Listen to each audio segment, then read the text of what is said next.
इसके पहले वीडियोस में ये बताया था कि एल्डिहाइड्स ज़्यादा रिएक्टिव होता है कीटोन्स के कंपैरिजन में, क्योंकि एक कीटोन में कार्बोनाइल ग्रुप के दोनों तरफ कार्बन होता है, यानी अल्काइल ग्रुप होता है, और वो एक स्टेरिक हिंड्रेंस क्रिएट करता है, यानी न्यूक्लियोफिलिक अटैक को रोकता है। तो इसलिए एल्डिहाइड जो है ज़्यादा रिएक्टिव है, क्योंकि एल्डिहाइड में सिर्फ एक ही तरफ अल्काइल ग्रुप होता है या एराइल ग्रुप होता है, दूसरी तरफ हाइड्रोजन होता है। तो एल्डिहाइड के पास स्टेरिक हिंड्रेंस नहीं है, वो ज़्यादा रिएक्टिव हो गया, कीटोन्स क्या हो गया, कम रिएक्टिव हो गया। तो अब जब कीटोन कम रिएक्टिव है तो इसको रिएक्ट करने के लिए क्या चाहिए?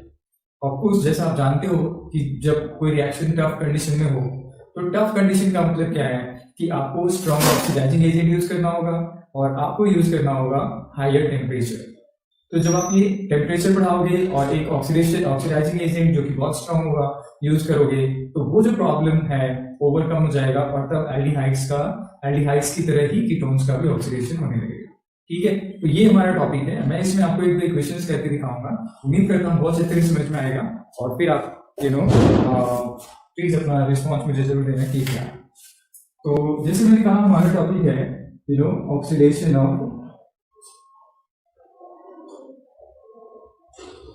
Oxidation of ketone.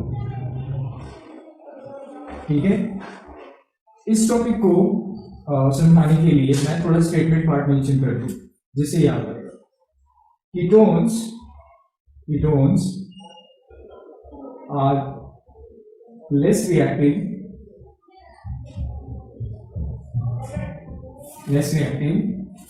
than aldehyde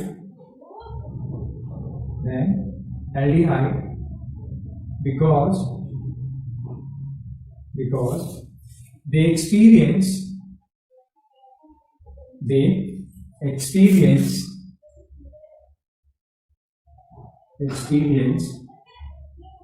a steric hindrance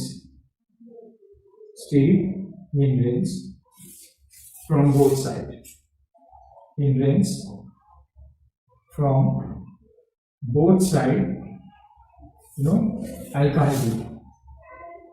Alkyl group.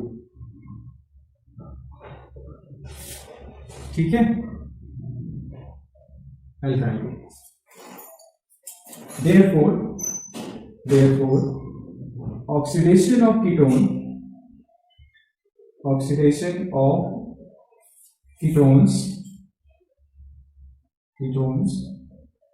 requires first thing, it requires strong oxidizing agent,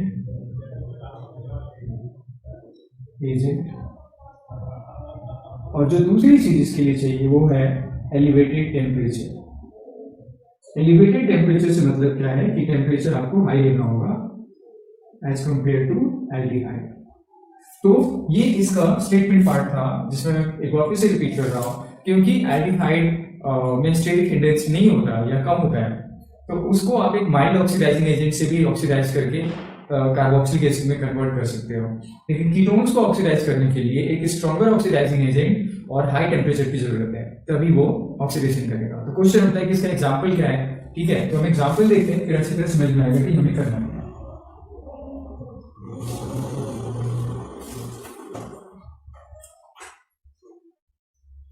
तो हमें इस एग्जाम्पल में क्या करना है, मान लेते हैं कि ये हमारे पास एक कीटोन है, और मान लेते हैं कि यहाँ पे कार्बोनाइल ग्रुप है और ये हमारे पास कुछ इस तरह से। अब जैसे मैंने कहा कि इसको दो चीज चाहिए, एक तो एक ऑक्सीडाइजिंग एजेंट चाहिए, ठीक है, ऑक्सीजन चाहिए, जो कहाँ से आएगा, एक स्ट्रॉन्ग ऑक्सीडाइजिंग एजेंट से, और हाई टेम्परेचर चाहिए। तो जब आप ऑक्सीडाइजिंग एजेंट दोगे और जब आप हाई टेम्परेचर प्रोवाइड करोगे, तो इसमें क्या होता है, पहली बात मान लेते हैं कि ये वाला जो कार्बन है इसको नंबर 1 मान लेते हैं, तो ये वाला नंबर 2 हो गया, और ये वाला नंबर मान लेते हैं कि है 3, कुछ भी मान लेते हैं, अपने वजह से कुछ भी मान लेते हैं। तो बॉन्ड या तो ये वाला टूटेगा, ये वाला टूटेगा। तो अगर ये वाला टूटेगा तो कुछ अलग बनेगा। तो होता क्या है कि एक कीटोन का जब ऑक्सीडेशन करते हैं तो एक से ज्यादा कार्बोक्सिलिक एसिड बनता है।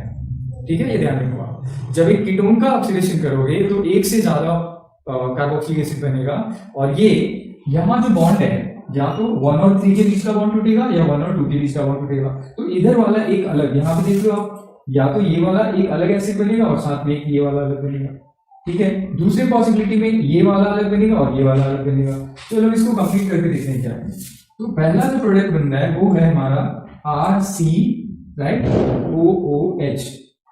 और दूसरा जो प्रोडक्ट बनेगा वो है हमारा RCC डबल बॉन्ड OH। अगर आप देखो तो इसमें 3 कार्बन, 1 2 3, तो हमने इसको ले लिया, ठीक है। तो ऐसा कब बना, जब when bond between 1 and 3 यानी C1 and C3 undergo cleavage, यानी जब 1 और 3 के बीच में बॉन्ड टूटा तो ये वाला तो एसिड बना, ठीक है। इसी तरीके से और अगर आप प्रोडक्ट मेंशन करना चाहते हो तो अब आप क्या करोगे, एक बार ये वाला बना, 1 और 3 के बीच में तोड़ दिए। अब हम ऐसे करते हैं, हमने इसको ऐसे करते हैं, R की जगह C कर देते हैं, ठीक है। इससे थोड़ा डिफरेंस हमें समझ में आएगा। तो ये एक बन जाएगा आपका इथेनोइक एसिड, ठीक है, एक बन जाएगा आपका इथेनोइक एसिड बन गया, ठीक है। और दूसरा ये वाला बन गया। अब हम क्या करना चाहते हैं, ये 1 और 3 के बीच में टूटा, अब करते हैं 1 और 2 के बीच में। तो जब आप 1 और 2 के बीच में तोड़ोगे, तो मैं थोड़ा इसको समझा रहा हूं, ध्यान से देखना। जब आप 1 और 2 के बीच का बॉन्ड तोड़ोगे तो ये वाला एक अलग एसिड बन जाएगा और ये वाला हमारा फिर से एक अलग एसिड बन जाएगा। लेकिन जब ये वाला तोड़ोगे तो ये, तो अभी हमने ये वाला तो दिखा दिया आपको। ये जो हमारा प्रोडक्ट बना था ये था हमारा 1 और 2 वाला, मैंने गलती से इसको 1 और 3 में कन्वर्ट कर दिया है। तो ये वाला हमारा C1 एंड C2 से बनेगा, ठीक है। ध्यान रखना C1 और C2, तो C1 C2 में ये एक इथेनोइक एसिड बन गया और दूसरा बन गया 3 कार्बन वाला। अब हम क्या कर रहे हैं, दूसरा प्रोडक्ट। अब यहाँ रखना, अगर ये बॉन्ड टूटेगा तो एक एसिड यहाँ से जनरेट होगा और दूसरा एसिड हमारा यहाँ से जनरेट होगा। चलो इसको यहाँ पे लिखते हैं, 3 कार्बन, 1 2 3, यानी ये बन गया प्रोपेनोइक एसिड। ये क्या बन गया, प्रोपेनोइक एसिड, ठीक है। और दूसरा जो है प्रोडक्ट बनेगा, इसमें बनेगा RC डबल बॉन्ड O और OH। हम शॉर्ट में लिख देते हैं डबल बॉन्ड OH। पर ऐसे कब बनेगा, जब when bond between C1 and C3 breaks। तो जब C1 और C3 के बीच का बॉन्ड टूटेगा तो ये एसिड। तो इस तरीके से फाइनल क्या आ गया कि जब एक कीटोन का ऑक्सीडेशन करते हैं तो बहुत सारे कार्बोक्सिलिक एसिड बनते हैं, क्योंकि यहाँ पे छोटा छोटा कार्बोक्सिलिक एसिड बनता है। पूरा का पूरा कंपाउंड हमारा, पूरा का पूरा जो कीटोन है वो कार्बोक्सिलिक एसिड में कन्वर्ट नहीं होता, तो वो छोटे छोटे कार्बोक्सिलिक एसिड में कन्वर्ट होकर के ऑक्सीडाइज हो जाता है, ठीक है। तो ये था हमारा ऑक्सीडेशन ऑफ कीटोन। मैं एक और एग्जांपल लेता हूँ, शायद इससे और बेटर ये क्लियर हो। सपोज मैं कुछ भी यहाँ से लेता हूँ, C अगेन C। आपके बारे में थोड़ा सा डिफरेंट कर लेते हैं, ये हो गया हमारा X। तो जैसे मैंने कहा, या तो ये 1 है तो ऑफकोर्स ये 2 है और ये 3 है। अब इसको क्या चाहिए, इसको चाहिए स्ट्रॉन्ग ऑक्सीडाइजिंग एजेंट KMnO4 और साथ में क्या चाहिए, हाई टेम्परेचर, ठीक है। मुझे एग्जैक्टली नहीं पता, या शायद ये बताना भी पॉसिबल नहीं है कि इस पर्टिकुलर कीटोन को एसिड में करने के लिए एग्जैक्टली कितना टेम्परेचर चाहिए, बट इसके लिए आपको सोचना नहीं है कि कैसे याद रहेगा, क्योंकि ये एक्सपेरिमेंटल कंडीशन है जो चेंज होता रहेगा, तो आप इसको शायद ही याद कर पाओगे, उसमें भी ऐसा कुछ मेंशन नहीं है। तो हमें याद रखना है कि KMnO4 और K2Cr2 यूज करना है और हाई टेम्परेचर। तो जैसे मैंने कहा, एक ऑप्शन ये, मान लेते हैं 1 और 3 तोड़ते हैं, तो 1 और 3 अगर तोड़ेंगे तो ये एक एसिड बनेगा और ये वाला एक एसिड बनेगा। तो पहले हम लिख देते हैं बड़े वाले को, 1 2 3 4, और ये बन गया हमारा ब्यूटेनोइक एसिड। ये क्या बन गया, ब्यूटेनोइक एसिड, ठीक है। और दूसरा बन गया हमारा मिथेनोइक एसिड, CHCOH बनेगा, HCOOH। ये क्या बन गया, मिथेनोइक एसिड। अब एक बार दूसरी सिचुएशन में जाते हैं कि अगर ये बॉन्ड यहां से टूट करके, जैसे मैंने कहा था कि दूसरी तरफ से टूट रहा है, यानी 1 और 2 के बीच में अगर बॉन्ड टूटेगा तो क्या होगा। तो अगर ये बॉन्ड टूटता है तो ये वाला एक बनेगा प्रोपेनोइक एसिड और ये बन जाएगा हमारा इथेनोइक एसिड। तो इस तरह से हम दूसरे प्रोडक्ट को भी साथ में लिखते हैं, 3 कार्बन 1 2 3, ये बन गया क्या, प्रोपेनोइक एसिड, प्रोपेनोइक एसिड, और दूसरा क्या बना, इथेनोइक एसिड, क्योंकि 2 कार्बन है, क्योंकि 2 कार्बन है, C,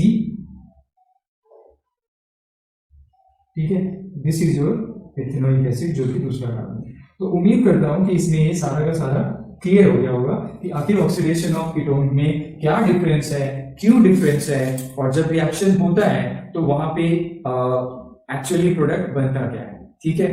तो आई थिंक ये छोटा सा टॉपिक मेरा ऑब्जेक्टिव था कि आज मैं इसको कर दूं, क्योंकि मुझे टाइम नहीं मिल रहा था।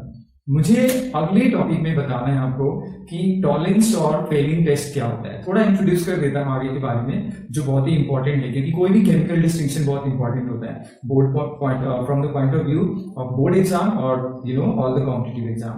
The next topic is going to be about chemical distinction between aldehyde and ketone. What that mean कि आप कैसे डिफरेंशिएट करोगे केमिकली, कि अगर आपको 2 केमिकल दिया गया है तो कैसे आप पता लगाओगे कि कौन एल्डिहाइड है और कौन कीटोन है।